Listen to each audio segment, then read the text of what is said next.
For Pacifica Radio, I'm Christina Onnested. The House of Representatives voted to officially move forward with an impeachment investigation against President Joe Biden. The vote was 221 to 212 Wednesday and sets the stage for committee subpoenas and hearings. The Republicans rejected a Democratic amendment to hold at least one public hearing. Republicans have held investigations for months, focusing on Biden's son, Hunter Biden, without finding real evidence or presidential wrongdoing. Democrats say it's payback for the two impeachments of former President Donald Trump. Christopher Martinez reports. Republican James Comer of Kentucky is chair of the House Oversight and Accountability Committee. Our investigation has revealed how Joe Biden knew of, participated in, and benefited from his family cashing in on the Biden name around the world. Democrats say Republicans are just sore about losing the last presidential election, and they want to help Trump win the next one.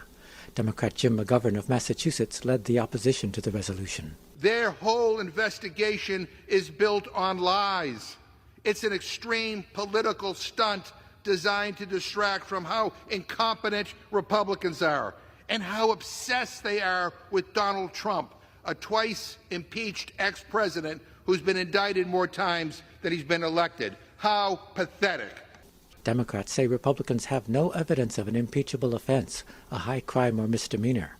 Republicans countered that the White House is stonewalling the investigation, and that's why they need a full impeachment inquiry with subpoena power. Reporting for Pacifica Radio News KPFA, I'm Christopher Martinez. Israeli airstrikes killed dozens of civilians in Rafah, Gaza's southernmost city. Gaza's health ministry is reporting Israeli strikes have killed some 200 people in the last 24 hours. Israel reports it's launched some 250 strikes against targets in Gaza. This a day after Hamas soldiers killed some 9 Israeli soldiers in an ambush and intense heavy fighting in the north. Today, U.S. National Security Advisor Jake Sullivan travels to Israel.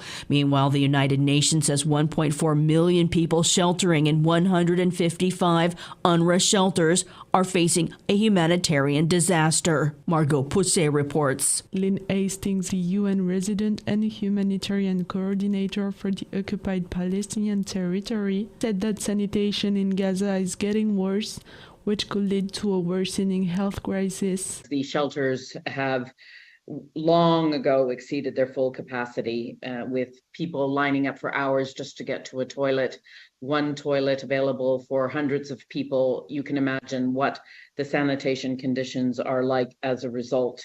Hastings also called for an immediate permanent ceasefire. This is the only way forward. Right now, what is happening on the ground is not going to bring peace and security to either the Palestinians or Israelis for many, many years, if not generations to come. So a ceasefire is in the interest of everybody at the moment.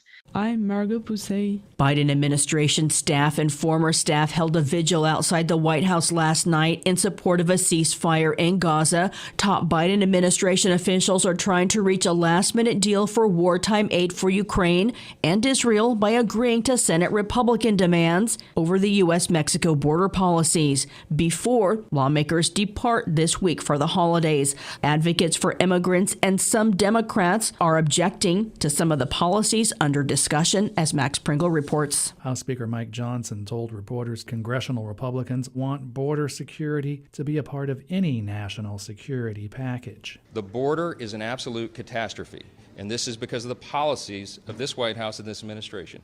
We had 12,000 illegal crossings on one day last week alone, on Wednesday. Advocates for immigrants and congressional Democrats demonstrated at the Capitol Wednesday against what they view as a return to Trump-era border policies. Trump administration's misuse of the Title 42 law, which allows for federal officials to limit immigration from certain countries during public health emergencies, in this case COVID-19. Senator Alex Padilla of California. Mass detention, gutting our asylum system, Title 42 on steroids. It is unconscionable. That is not the way to fix our immigration system. We know that it will not work. I'm Max Pringle. Russia's President Vladimir Putin says there will be no peace in Ukraine until Moscow achieves its goals, which remain unchanged after nearly 2 years of fighting. He spoke today at a year-end news conference as he runs for re-election in March after nearly 24 years in power. I'm Christina Onnested reporting for Pacifica Radio.